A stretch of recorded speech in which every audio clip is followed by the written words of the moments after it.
Well, let's get some reaction to what has been agreed here in Brussels today. We can speak to Margot Parker, who is an MEP for the UK Independence Party. She's an MEP for the East Midlands. Margot Parker, good to have you with us. Just looking at what the benefits are that Theresa May was spelling out from this deal. Outside the Common Agricultural Policy, bigger annual quotas on fishing, money that goes to the NHS, an end to freedom of movement, an end to the role of the ECJ. Those are the things you've campaigned on for years. We didn't campaign to cede far too much power initially in this deal, and I'm afraid that's exactly what she has done. It's not a good deal. It was a bad deal last week. It's just been actually endorsed by the 27 today.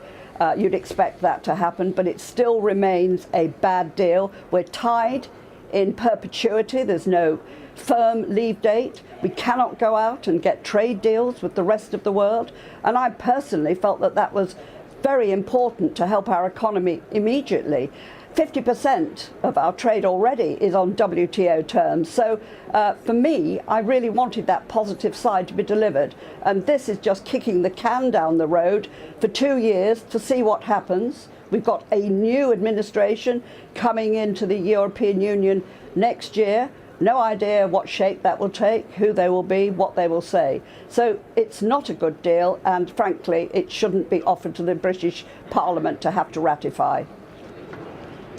We've had one of your fellow MEPs up here in the last hour, Elmar Brok, who has been on the steering committee for the European Parliament, and he says too much focus is being put on the backstop because there is now a provision to extend the transition, possibly until 2022, and because we start very close to each other, this is a trade deal that can be done inside 4 years.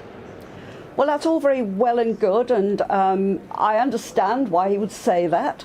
These are nice words, but they're not firm. We don't have a firm commitment, and no deal is worth its salt unless you know what you're dealing about, where the cut-off point is. Then you can actually go ahead and get things done. We can't do that. So we're still stuck virtually within the same rule book. That's not to say we may not agree with some of the things. Quite clearly we probably would. But at the end of the day, we must be free to allow the British people to actually have the benefits of freedom of leaving the European Union. This does not deliver that. But would you accept, as the British Prime Minister set out in the last hour, that for all those things that I've spelt out that this deal focuses on, the cap, the fishing, the money, the NHS, etc., there has to be some compromise, because for a lot of people who didn't vote for Brexit, livelihoods are at stake. Well, I think there's been an immense amount of compromise. I mean, I've no idea what the EU compromise. I don't know. I'm not hearing a word about that. No, I don't think this is a good deal. It remains a rotten deal.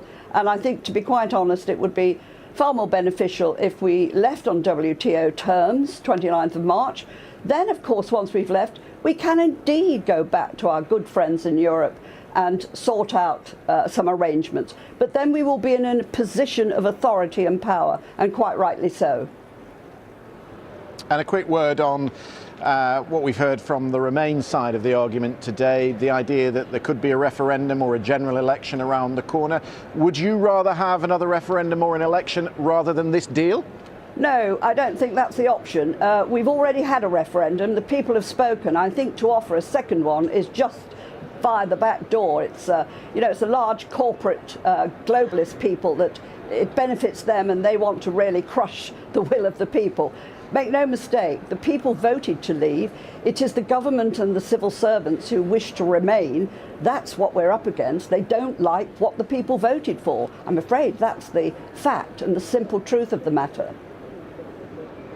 Margot Parker from UKIP, thank you very much indeed.